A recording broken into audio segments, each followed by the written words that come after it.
कश्मीर का जब से आरिफ साहब 370 हटा है ना, तो हवा निकल गई। आप देखिए पत्थरबाजी ना के बराबर हो रही है कश्मीर में, ना के बराबर। क्योंकि एनआईए ने बहुत जबरदस्त काम करा है, नेशनल इन्वेस्टिगेशन एजेंसी ने, एनआईए ने पूरी जिसको कहते हैं कि नल बंद कर दिया कश्मीर में, जहां से फंडिंग होती थी। एंड बड़ी इफेक्टिव प्रोफेशनल एजेंसी हमारी, तो उसने नल बंद कर दिया वहां पे। उसके बाद ये सब जिनको जेल में डाला गया, फारूक अब्दुल्ला, महबूबा मुफ्ती और जितना भी गुपकार गैंग है, और इसके अलावा वहां पे जो जमात इस्लामी थे, जमात इस्लामी को काफी हद तक रोका गया। उनके जो मदरसे थे जमात इस्लामी के, उनको रोका गया। और जो बाकी मदरसे हैं जो नॉर्मल हैं, जिनका जमात इस्लामी के साथ एफिलिएशन नहीं, वो अभी भी चल रहे हैं। मसाजिद तो चल ही रहे हैं, वहां पे काफी सारे हैं। तो ये सब चीजें हुई। इससे क्या हुआ कि जो अटैक थे सिक्योरिटी फोर्सेस पे, वो बहुत कम हो गए।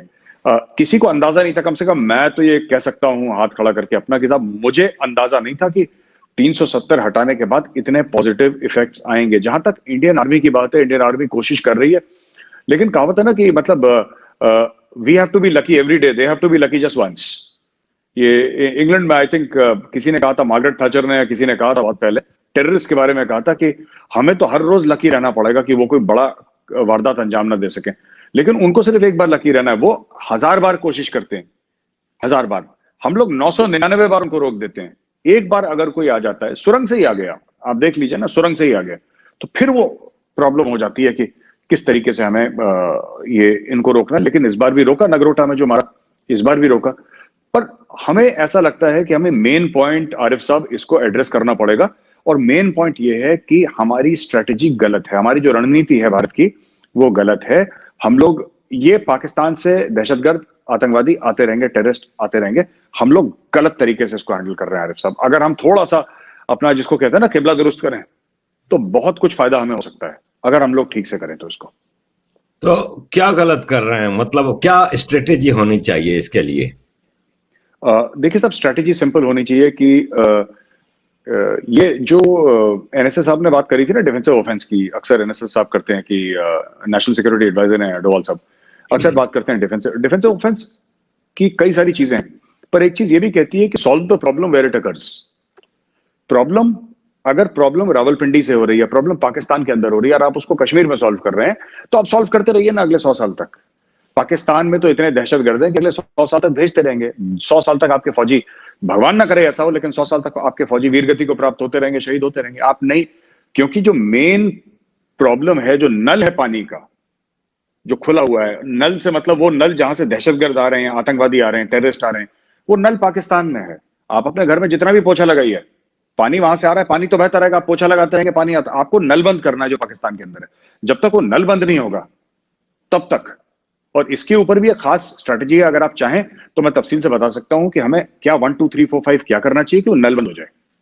जी जी बताइए प्लीज, आपकी ये चीजें हम लोगों देखें। आपकी अभी एक वीडियो भी आई थी डिफेंसिव ऑफेंसिव चैनल पे, कि आपने कहा था कि बहुत हम मर लिए, अब हमें जाके मारना है। क्या कहना चाह रहे थे आप उस सिलसिले में?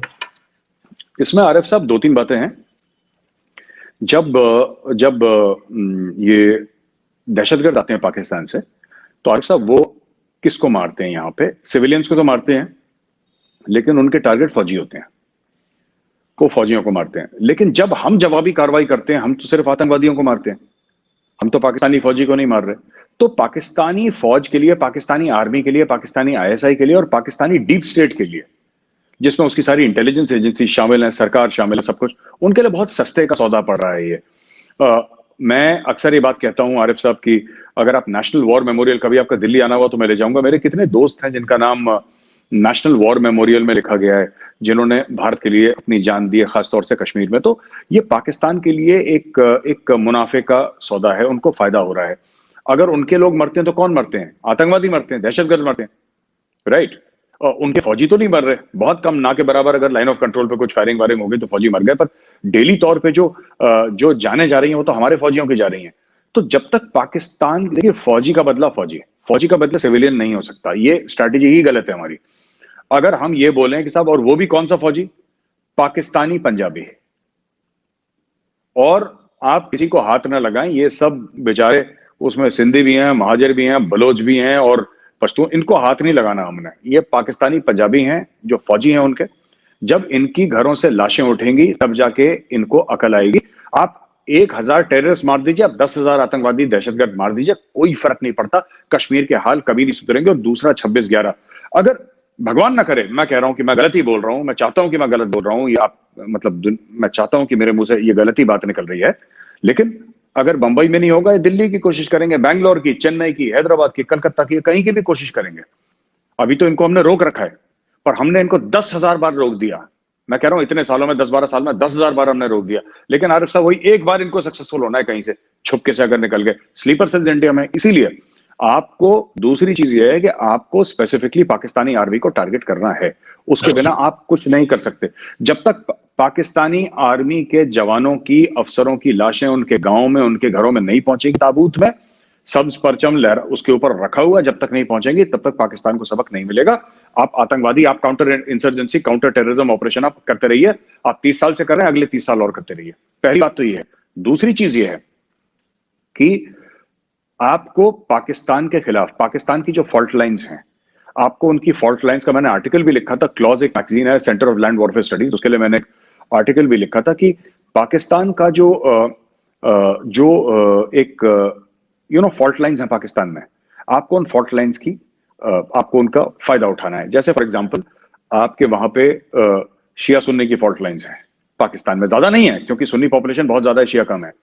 फिर वहां पे देवबंदी और बरेलवी की फॉल्ट लाइंस हैं, वहां पे अहले हदीस हैं, सेवनर्स हैं, 12ers हैं, जो भी हैं। एक दूसरा जो बलोच हैं, फिर आपके महाजिर हैं, आपके आपके और लोग हैं जो गए हैं, जो पश्तून, अभी पश्तून तहफ़्फ़ुज़ मूवमेंट वहां पे है, आप ये प्रो डेमोक्रेसी मूवमेंट जो वहां पे पाकिस्तान में जन्म ले रही है, ये सब पाकिस्तान की फॉल्ट लाइंस हैं। और इसके लिए एक खासा बजट तैयार करके खुले में आके इंडिया सपोर्ट करे इस चीज को। और यहां तक मैं कहूंगा कि मैं कई बार कह चुका हूं, मैं दोबारा आपकी शो में आरिफ साहब कहूंगा कि इंडिया बलोचों को, कम से कम जो सिंधु देश वाले हैं उनको, महाजिरों को, जो भी है, इनको आप एम्बेसी इन एग्जाइल का दर्जा दें इंडिया में। ठीक है, ये देखिए, या तो आप उनकी मदद करें जो बाहर पाकिस्तानी रह रहे हैं, या तो आप उनकी मदद करें, या आप उनकी मदद ना करें। आप एक बार भारत फैसला कर ले। ये थोड़ा बहुत मदद करना, फिर ना करना, फिर बात करना, फिर 15 दिन बात ना करना, ये इससे क्या होता है कि आपकी खुद की क्रेडिबिलिटी खराब होती है। इंडिया के पास पैसे की कमी नहीं है, इंडिया के पास डिप्लोमेटिक क्लाउड की, डिप्लोमेटिक दम की कमी नहीं है, और दुनिया हमारा लोहा मानती है। और अमेरिका भी जानता है कि अगर चाइना के खिलाफ अगर कोई मुल्क खड़ा है तो भारत खड़ा है, और किसी की हिम्मत है नहीं इस एरिया में।